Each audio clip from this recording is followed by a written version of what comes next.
Psalm 84. సైన్యములకు అధిపతివగు యెహోవా, నీ నివాసములు ఎంతో రమ్యములు. యెహోవా మందిరావరణములను చూడవాలని నా ప్రాణం ఎంతో ఆశపడుచున్నది, అది సొమ్మసిల్లుచున్నది. జీవము గల దేవుని దర్శించుటకు నా హృదయమును నా శరీరమును ఆనందంతో కేకలు వేయించినవి. సైన్యములకు అధిపతివగు యెహోవా, నా రాజా, నా దేవ, నీ బలిపీఠం వద్ద పిచ్చుకలకు నివాసం దొరికెను. పిల్లలు పెట్టుటకు వానకు వెలకు గూటి స్థలము దొరికెను. నీ మందిరమునందు నివసించేవారు ధన్యులు, వారు నిత్యము నిన్ను స్తుతించుదురు. నీ వలన బలమునందు మనుషులు ధన్యులు, యాత్ర చేయు మార్గములు వారికి అతి ప్రియములు. వారు బాకాలోయలో బడి వెళ్ళచ్చు, దానిని జలమయముగా చేదురు. తొలకరి వాన దాన్ని దీవెనలతో కప్పును. వారు నానాటికి బలాభివృద్ధి నొందొచ్చు ప్రయాణం చేదురు. వాళ్ళు ప్రతి వాడును సీయోనులో దేవుని సన్నిధిని కనబడును. యెహోవా సైన్యములకు అధిపతివగు దేవా, నా ప్రార్థన ఆలకింపుము. యాకోబు దేవా, చెవియొక్కుము. దేవా, మా కేడమా దృష్టించుము. నీవు అభిషేకించిన వాని ముఖము లక్షింపుము. నీ ఆవరణంలో ఒక దినం గడుపుట 1000 దినముల కంటే శ్రేష్టం.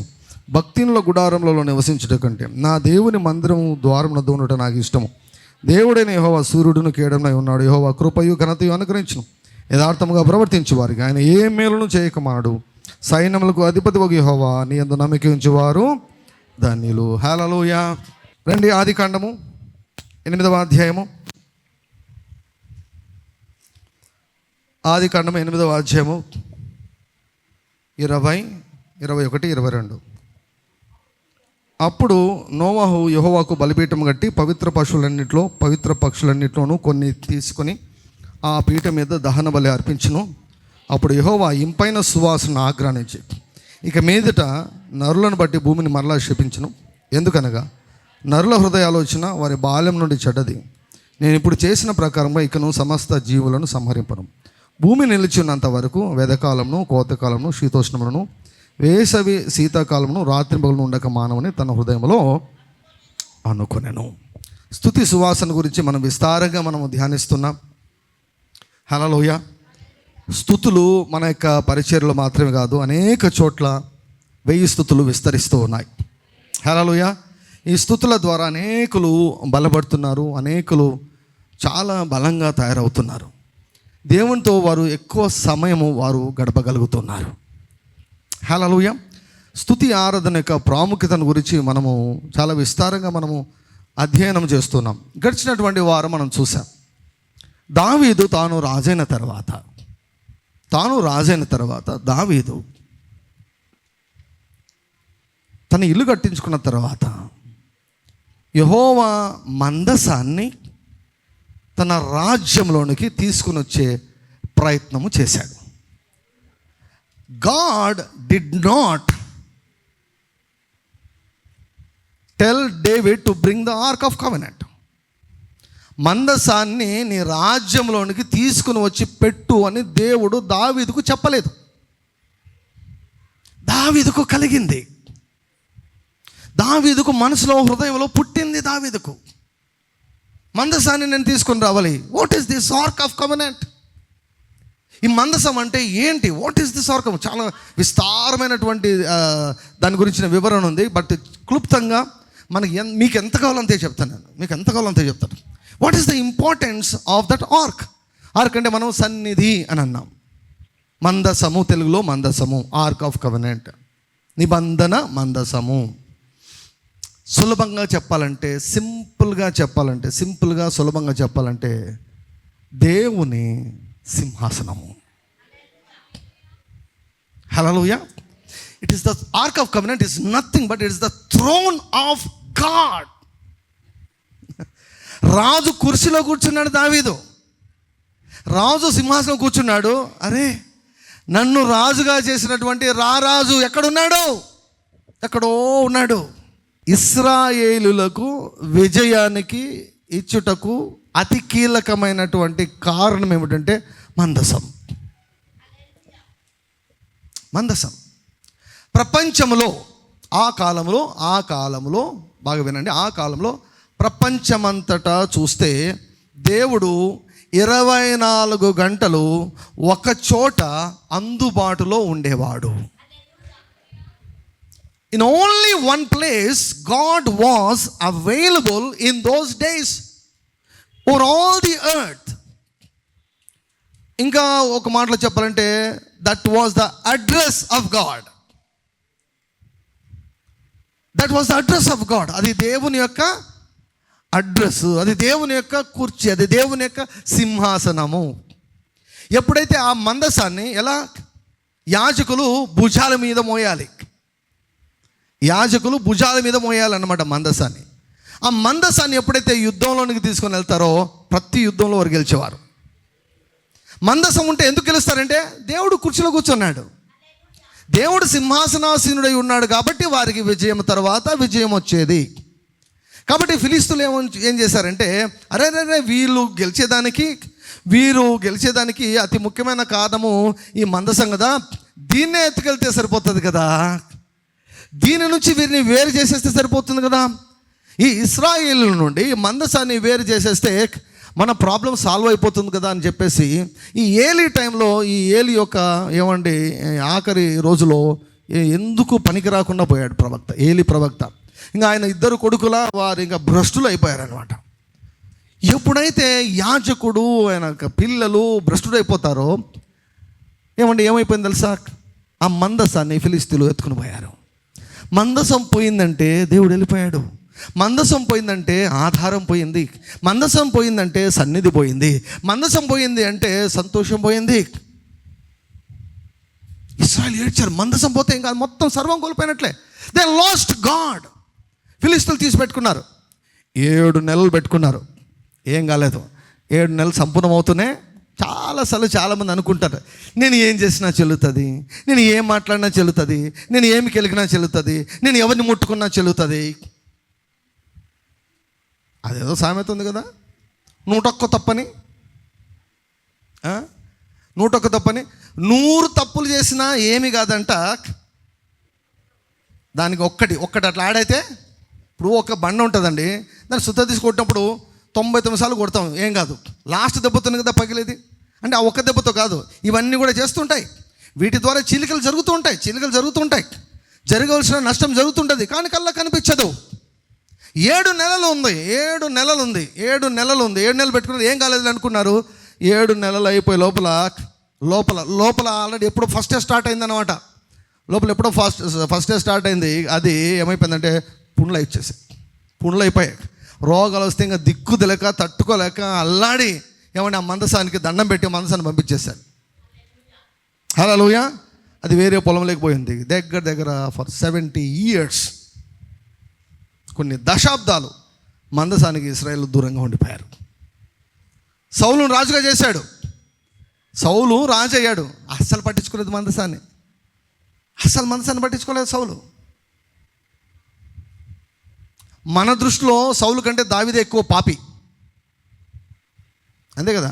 సౌలు లాంటి వ్యక్తులను పక్కన పెట్టుకోండి, దావీదు లాంటి వ్యక్తులను పెట్టుకొని ఆయన పాపాల లిస్టు, ఇన్ని పాపాల లిస్టు పెట్టుకుంటే దావీదు చూసి చీ అంటారు మీరు. కానీ దేవుడు దావీదుని చీ అనలా, నా హృదయానుసారుడు అన్నాడు. సౌలును చీ అన్నాడు. మందసం గురించి పట్టించుకోలేదు. దేవుని నా రాజ్యంలోనికి తీసుకొని రావాలి, నా రాజ్యంలో దేవుడు సింహాసనాసీనుడే ఉండాలి, నేను కాదు కింగ్, నేను కాదు సుపీరియర్ అథారిటీ, నా పైన ఇంకొక అథారిటీ ఉంది, ఆయన తీసుకొని రావాలి.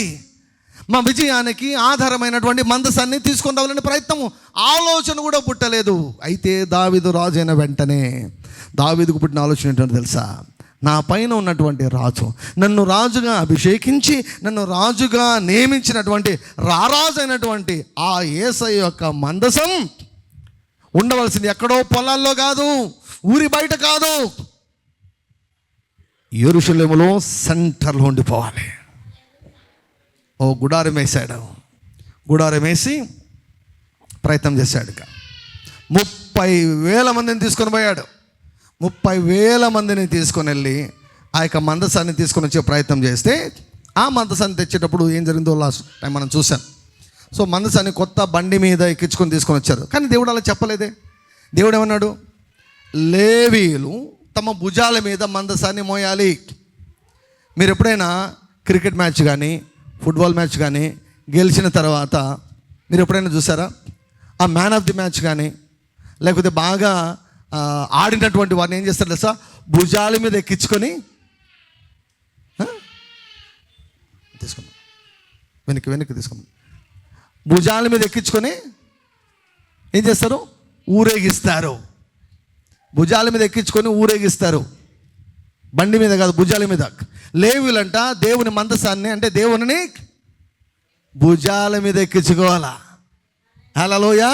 గెలవక ముందే గెలిచినమన్న బిల్డప్ ఇవ్వాలన్నమాట. గెలవక ముందే గెలిచినాం. హల్లెలూయ. భుజాల మీద మోసుకొని రావాలి. సో దావీదు ఏం చేశాడంటే ఒక సెలబ్రేషన్ లాగా 30,000 మందిని తీసుకొని వచ్చి ప్రయత్నం చేసినప్పుడు బండి మీద కదా, బండి మీద అట్లా పక్కకి వెళ్తే ముట్టుకోబోయారు. యాజకులు మాత్రమే భుజాల మీద మోయవలసినటువంటి మందసాన్ని ఒక తప్పుడు పద్ధతిలో వారు మోయడం వలన అది చాలా వారికి హానికరమైపోయి ఆ ఉజ్జ అక్కడే చనిపోయాడు. దావీదు భయపడి ఓబేదోదోము ఇంట్లో పెట్టాడు. 3 నెలలు అయిన తర్వాత ఏ మనిషి మృతికి కారణమైందో అదే మందసమే ఓబేదోదోము ఇంటి వారి సొమ్మంతటిని దీవించిందంట. ఓబేదోమును అతనికి ఉన్నదంతయు అని ఒక చోట ఉంటుంది. ఓబేదోదోము సొమ్ము, ఓబేదోదోము వెండి, ఓబేదోదోము బంగారు. అంటే దేవుని యొక్క సింహాసనము ఓబేదోదోము ఇంటిలోకి వచ్చినప్పుడు, when God's throne entered and stayed in Obedodom's house for 3 months, 3 నెలలు అక్కడ 7 నెలలు శత్రువుల దగ్గర ఉంటే శత్రువులు నాశనం అయిపోవడం ఆరంభమైంది. ఇక్కడ 3 నెలలు మందసము అంటే దేవుని యొక్క సింహాసనము. అంటే దేవుడే వచ్చాడనమాట. దేవుడు వారి మధ్య 3 నెలలు ఉన్నాడు. దేవుడు సర్వాంతర్యమండి, ప్రతి చోట ఉంటాడు దేవుడు. కానీ కొన్ని చోట్ల ఆయన ప్రత్యక్షపరచబడతాడు. దాని గురించి నేను మాట్లాడుతాను. 3 నెలలు ఓబేదోదోము ఇంట్లో యేసు ప్రభు ఉన్నాడు. ఇదే అన్నమాట పాయింట్. స్పష్టంగా అర్థం కావాలంటే ఏదో వస్తువు కదా, ఆ వస్తువు ఉండేది దేనికి, ఆ వస్తువు దేనికి ఉండేది, దేవునికి సన్నిధి వచ్చేదానికి, దేవుడు వచ్చేదానికి ఆధారమైనటువంటి వస్తువు అది మందసము. దేవుడు 3 నెలలు ఓబేదోదోము ఇంట్లో ఉన్నాడు. ఇశ్రాయేలు చేయు స్తోత్రముల పైకి దేవుడు దిగి వస్తాడు, వారి మధ్య నివసిస్తాడు, స్తుతుల మధ్య నివసిస్తాడు. అందుకే చెప్తున్నాను, ఏ కుటుంబమైనా కుటుంబ సమేతంగా చేయండి 1000 స్తుతులు. 3 నెలలు చేయండి. వెండి రాకపోతే నన్ను అడగండి. మీ ఇల్లు దీవించబడకుంటే అప్పుడు నన్ను అడగండి. 3 నెలల తర్వాత ఖచ్చితమైన దీవెన అన్నటువంటిది మీకు కనిపిస్తుంది. దయాలు కనబడుతున్నాయా? గజ్జల సౌండ్లు వినపడుతున్నాయా? నిద్ర రావడం లేదా? 3 నెలలు కుటుంబ సమేతంగా సతీ సమేతంగా పెళ్ళిళ్ళకు పోతారు, ఫంక్షన్లకు పోతారు, పబ్బాలకు పోతారు, హోటళ్ళకు పోతారు, తిరునాళ్ళకు పోతారు. కలిసి చేయరా 1000 స్తుతులు? కలిసి చేయండి. కలిసి అన్ని చెట్లకు వెళ్తారు కదా, కలిసి తింటారు కదా, కలిసి కొట్లాడతారు కదా, కలిసి గలబాలకు వెళ్తారు కదా. కలిసి 1000 స్తుతులు చేయండి. 3 నెలలు చేయండి. ఇది వరకు చూడని ఆశీర్వాదాలు మీ కొరకు వెయిట్ చేస్తున్నాయి. మందసం అంటే సింహాసనము. దావీదుకు తెలుసు, నా రాజ్యము బాగుండాలంటే, నేను సరిగా పరిపాలించాలి అంటే, నా శత్రులందరూ కూడా నిర్మూలమైపోవాలి అంటే, నా తర్వాతి తరానికి ఎటువంటి ఇబ్బంది రాకూడదంటే, మందసము ఎక్కడో పొలంలో కాదు ఉండాల్సింది, ఎక్కడో బయట కాదు ఉండాల్సింది, నా రాజ్యం మధ్యలో మందసం ఉండాలి. హల్లెలూయా. మందసము నీ ఇంటిలో ఉందా? మందసము నీ హృదయంలో ఉందా? మందసం ఎక్కడ ఉంటుందో తెలుసా? ఎక్కడ స్తుతి ఉంటే అక్కడ మందసం ఉంటుంది. Glory to God. హల్లెలూయా. ఇప్పుడు మందసం ఎక్కుంది, ఇశ్రాయేల్ దేశంలో ఎక్కడుంది, ఎక్కడ పెట్టారు, మనకు అనవసరం అది. That was a physical thing. కొత్త నిబంధనలో ఇప్పుడు మనమే ఆయన అడ్రస్ అయ్యాం. హల్లెలూయా. Glory to God. ఒకానొక టైంలో దేవా నువ్వు ఎక్కడున్నావంటే నేను పరలోకంలో ఉన్నాను, అప్పుడప్పుడు ఏదో తోటకు వస్తానని చెప్పేవాడంట.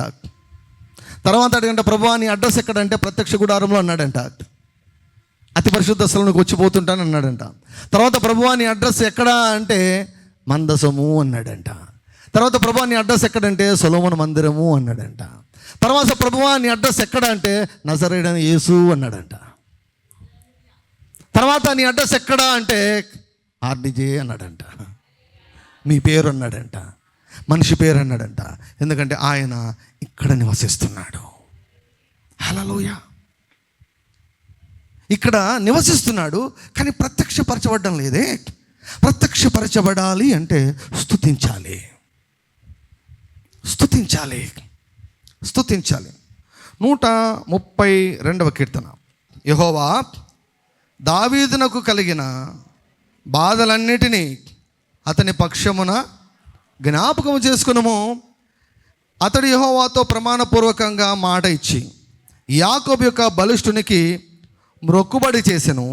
ఎట్లనగా, యెహోవాకు నేను ఒక స్థలము చూచు వరకు, యాకోబు యొక్క బలిష్ఠునికి ఒక నివాస స్థలమును నేను చూచు వరకు నా వాస స్థానమైన గుడారంలో నేను ప్రవేశింపను. నేను పరుండు మంచం మీదికి ఎక్కను.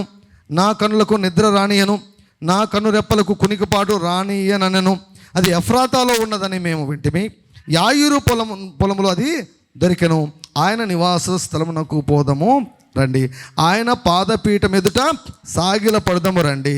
యెహోవా లెమ్ము, నీ బలసూచకమైన మందసముతో కూడా రమ్ము. నీ విశ్రాంతి స్థలంలో ప్రవేశింపము. నీ యాజకులు నీతిని వస్త్రములే ధరించుకొందురుగాక.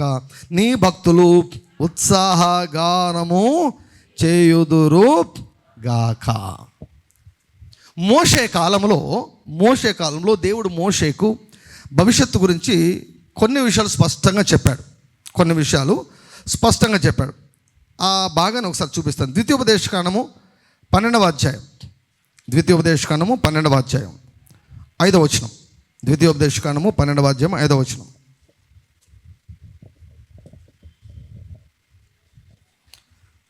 మీ దేవుడైన యెహోవా మీ సమస్త గోత్రములలో తన నామమును స్థాపించుకున్నట్టుకు నివాస స్థానముగా ఏర్పరచుకును స్థలమును వెదకి అక్కడికే యాత్రలు చేయుచుండవలను. ఇక్కడ ఏమనుంది?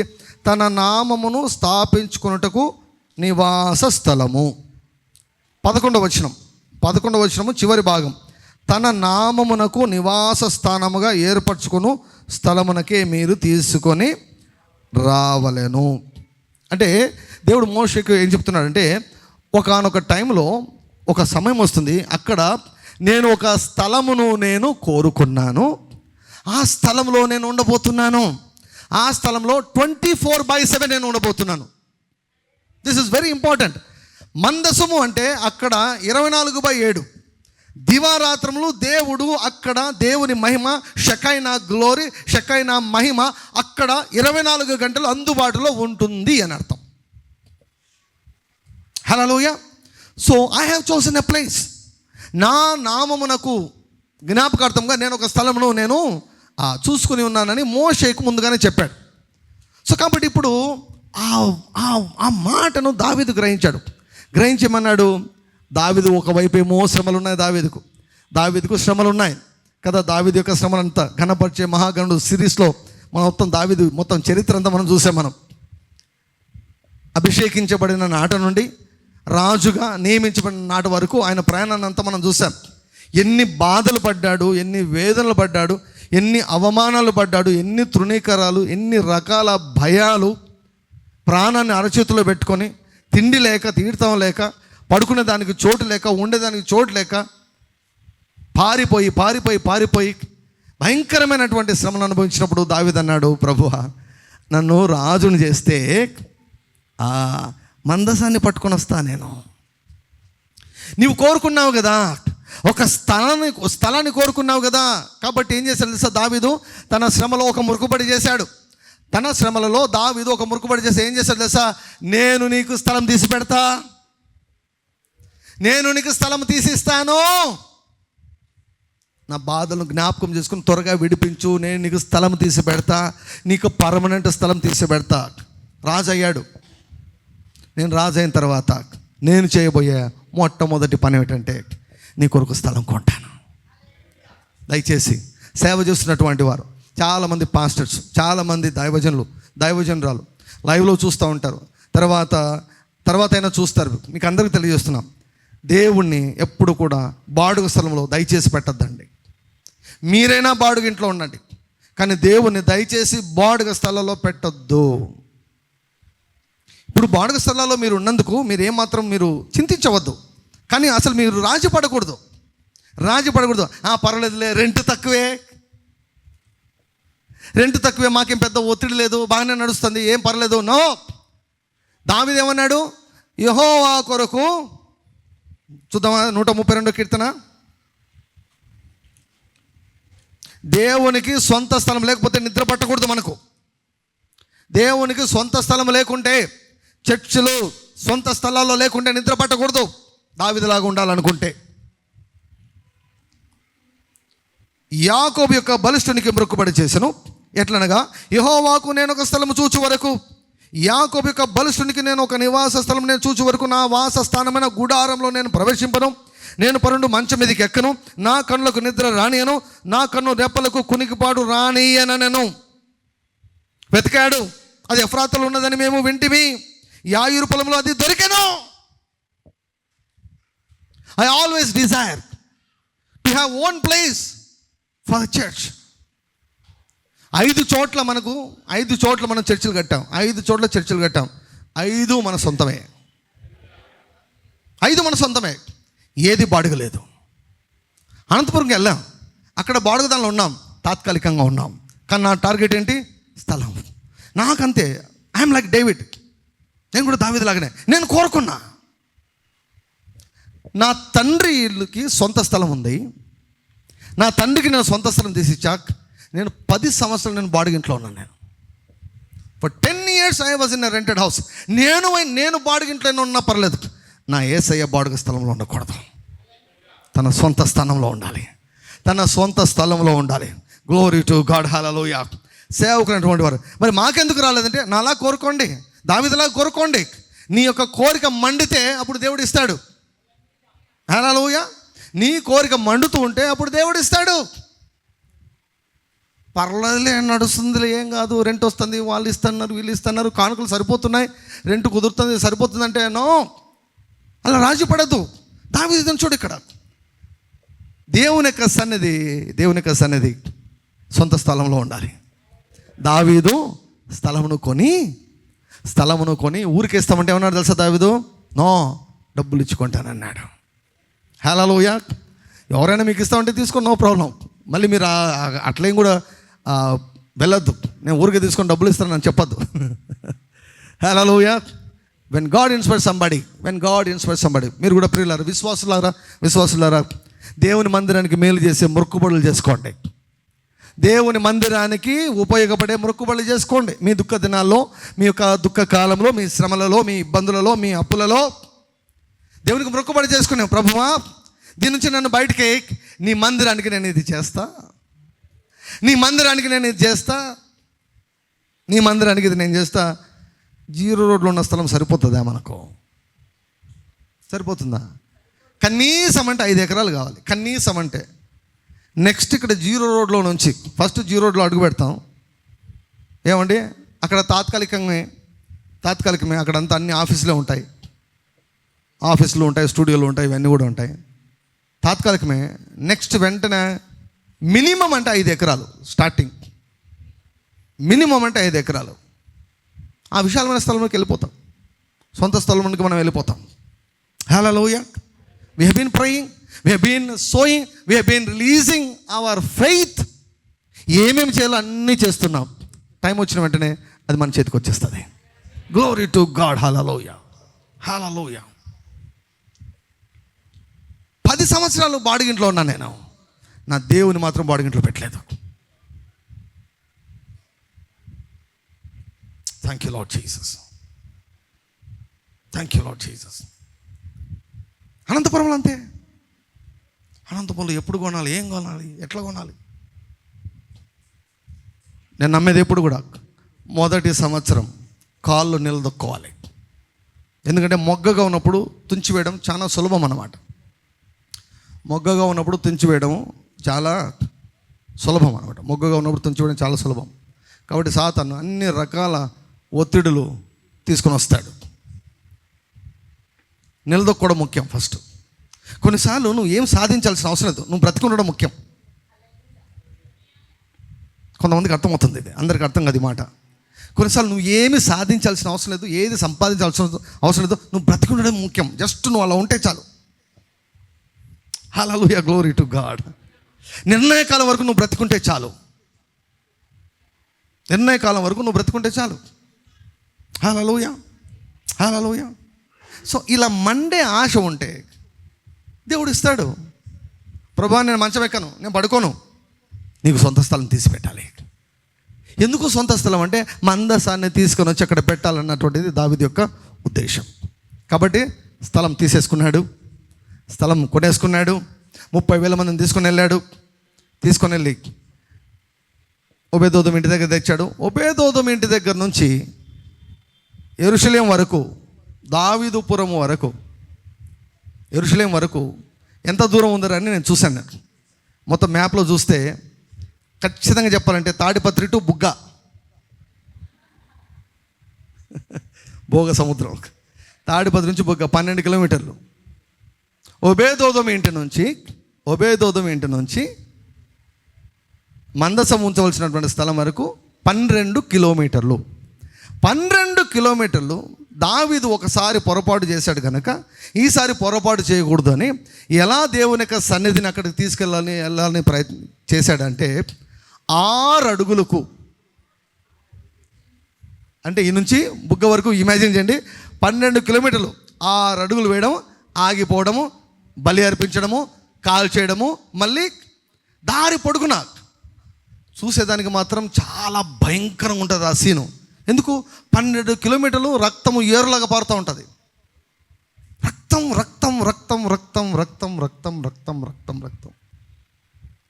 స్టడీ చేస్తే ఇట్లా కనపడతాయి. లేదంటే 6 అడుగులు వేసారు, పోయారు, మనకు పెళ్ళి తప్ప ఇంకేం గుర్తుకురాదు కదా. ఏం చేశారు? 6 అడుగులు అంటే ఎన్ని స్టాప్లు అని తెలుసా? లెక్కచారం వేస్తే 3,500 సార్లు ఆగారంట. 3,500 సార్లు ఆగి 2 బలులను అర్పించి వాటిని కాల్చేసి మళ్ళీ అడుగులు వేసుకుంటూ అంత ఆర్భాటముతో, సంగీతముతో, పాటలతో, డ్యాన్స్ వేసుకుంటూ, తన పైన బట్టలు ఉన్నాయా, బట్టలు అంటే మొత్తం ఏమని న్యూడ్గా ఉన్నాడని కాదు, ఏమన్నా రాజు వేసుకునే వస్త్రాలు, పై వస్త్రాలు ఉంటాయి కదా, పై వస్త్రాలు ఊడిపోయాయి అంతే. ఇప్పుడు సూట్ వేసుకున్నాను అనుకోండి, పైన కోట్ ఉంటుంది, కోట్ ఊడిపోతే మొత్తం బట్టలన్నీ ఊడిపోయినట్లేనా? కాదు కాదు కాదు కాదు, పై బట్ట పోయింది అంతే. అంటే పిచ్చి పట్టినట్టు నాట్యం ఆడుతున్నాడు. ఎందుకో తెలుసా? దేవుని సన్నిధి ఉంది, మందసం ఉంది. హల్లెలూయా. ఆ సన్నిధిని అంతకుముందు అనుభవించలేదు దావీదు. ఎప్పుడైతే రక్తం చిందించబడుతుందో, ఎప్పుడైతే వీరు ఉత్సాహ గానాలు చేస్తున్నారో, ఎప్పుడైతే వీరు స్తుతిస్తున్నారో, ఎప్పుడైతే వీరు కీర్తిస్తున్నారో, 3,500 సార్లు ఆగి ఆర్భాటంతో మందసాన్ని తీసుకుని వెళ్ళి అక్కడ మందసాన్ని దావీదు నిలిపాడు. హల్లెలూయా హల్లెలూయా హల్లెలూయా హల్లెలూయా. మందసము అంటే దేవుని సింహాసనము. మందసము ఉంది అంటే అక్కడ దేవుడు ఉన్నాడు అని అర్థం. What are the benefits? ఆ మందసము లేకపోతే ఆయన సన్నిధి ఉంటే ఏంటి? ఆయన సన్నిధి చూడండి, 132 కీర్తన 9 వరకు చదివా. 10 నుంచి చూడండి. నీ సేవకుడైన దావీదు నిమిత్తము నీ అభిషక్తునికి విముఖుడవై ఉండకము. నీ గర్భఫలమును నీ రాజ్యం మీద నేను నియమింతును. నీ కుమారులు నా నిబంధనను గైకొనిన ఎడల నేను వారికి బోధించు నా శాసనమును వారు అనుసరించిన ఎడల వారి కుమారులు కూడా నీ సింహాసనం మీద నిత్యము కూర్చుందురని యెహోవా సత్య ప్రమాణము దావీదుతో చేసెను. ఆయన మాట తప్పని వాడు. యెహోవా సియోనును ఏర్పరచుకొని ఉన్నాడు, తనకు నివాస స్థలముగా దానిని కోరుకొని ఉన్నాడు. ఇది నేను కోరిన స్థానము, ఇది నిత్యము నాకు విశ్రమ స్థానముగా ఉండును, అక్కడనే నేను నివసించెదను. హల్లెలూయా. సో దేవుడు మొదటగా తన మనసులో అనుకున్నాడు, నేను పర్మనెంట్గా 24 గంటలు నా ప్రజలకు నేను అందుబాటులో ఉండాలనుకుంటున్నానని భూమి మీద ఒక ఆఫీస్ ఓపెన్ చేశాడు. ఆఫీస్ ఓపెన్ చేయాలని అనుకున్నాడు. దానిని ఎవరు గుర్తించలేదు, కానీ దావీదు పట్టేసుకున్నాడు. అందుకే దావీదు యెహోవా హృదయానుసారుడు. దేవుడు చెప్పిన తర్వాత గ్రహించడం కాదు, దేవుడు చెప్పకనే దేవుని హృదయంలో ఏముందో దావీదు పసిగట్టాడు. దావీదు హృదయానుసారుడు అయింది పాటలు పాడి కాదండి. చాలామంది అనుకుంటారు దావీదు ఎక్కువ ఆరాధిస్తాడు, ఎక్కువ పాట పాడతాడు కాబట్టి హృదయానుసారుడు అనుకుంటారు. అది కొంత పాటే. అసలు సిసరైన పాట ఏమిటంటే మందసం తీసుకున్నాడు. దేవుడు కోరుకున్నాడు, మందసములో నివసించాలని కోరుకున్నాడు. ఆ మందసానికి ఒక పర్మనెంట్ ప్లేస్ కావాలి. సొంత స్థలం కావాలి, శాశ్వతమైన స్థలం కావాలి, క్రొత్త నిబంధన ఆరంభమయ్యేంత వరకు అక్కడ ఉండాలి అని కోరుకుంటే దావీదు దాన్ని తీసుకుని వచ్చాడు. సో మందసం ఉన్న చోట ఏం జరుగుతుంది? మందసం ఉన్న చోట ఏం జరుగుతుంది చూడండి, 15వ వచనము. దాని ఆహారమును నేను నిండారులుగా దీవించెదను, దానిలోని బీదలను ఆహారముతో తృప్తిపరిచెదను, దాని యాజకులకు రక్షణను వస్త్రముగా ధరింపచేసేదను, దానిలోని భక్తులు బిగ్గరగా ఆనందగానములు చేసేదరు. అక్కడ దావీదునకు కొమ్ము మొలవ చేసేదను. నా అభిషక్తుని కొరకు నేను అచ్చట ఒక దీపము సిద్ధపరిచి ఉన్నాను. అతని శత్రువులకు అవమానమును వస్త్రముగా ధరింపజేసేదను, అతని కిరీటం అతని మీదనే ఉండి తేజరిల్లును అనెను. మందసము ఎవరి మధ్య ఉందో ఎవ్వరు కూడా దేవుని దీవెనలను తప్పించుకోలేరు అంటున్నాడు. Hallelujah. What is the purpose of this ark of covenant? ఈ మందసము ఆ రాజ్య మధ్యలో ఉంచేదానికి దేవునికి కారణం ఏమిటంటే, I want to bless the people. ఆ మందసం ఎవరి మధ్య ఉందో వారిని నేను దీవించాలనుకుంటున్నా. వారి ఆహారాన్ని నేను దీవిస్తా, వారి పానాన్ని దీవిస్తా, వారి దేహాలను దీవిస్తా. అక్కడ ఉన్నటువంటి యాజకులను రక్షణ వస్త్రం చేత నేను వారిని ధరింపజేస్తా. కొమ్ము మొలవ చేస్తాడంట, హెచ్చిస్తాడంట, ఘనపరుస్తాడంట. శత్రులకు మందసం ఉన్న చోట శత్రులకు అవమాన వస్త్రం. సెప్టెంబర్లో స్తుతించే వారికి స్తుతి వస్త్రము. హల్లెలూయా. సెప్టెంబర్లో స్తుతించని వారికి అవమాన వస్త్రం. స్తుతించే నీకు స్తుతి వస్త్రము, రక్షణ వస్త్రము, సంతోష వస్త్రము, నీతి వస్త్రము. స్తుతించే నిన్ను ముట్టుకునే వారికి, స్తుతించే నీ నాశనం కోరుకునే వారికి, స్తుతించే నీ శత్రులకు సెప్టెంబర్ ఒక పీడ కలలాగా మిగిలిపోబోతుంది. నీకు తీపి జ్ఞాపకాలు, నీ పగవారికి చేదు జ్ఞాపకాలను సెప్టెంబర్ మిగిల్చబోతుంది. నీకు స్వీట్, వారికి సోర్, వారికి సాడ్. అతని శత్రువులకు అవమానమును వస్త్రముగా ధరింపచేసేదను. Hallelujah, hallelujah, hallelujah, hallelujah. Thank you Lord Jesus. That is the purpose of ark of covenant. అందుకే దావీదు రాజు అయిన వెంటనే దేవుడు నివాసం చేసే మందసాన్ని తీసుకుని వచ్చి తన రాజ్యంలో సెంటర్లో పెట్టాడు. ఆ మందసాన్ని సెంటర్లో పెట్టి ఏం చేశాడో వచ్చే వారం కాదు, అటు వచ్చే వారం చూద్దాం. హల్లెలూయా.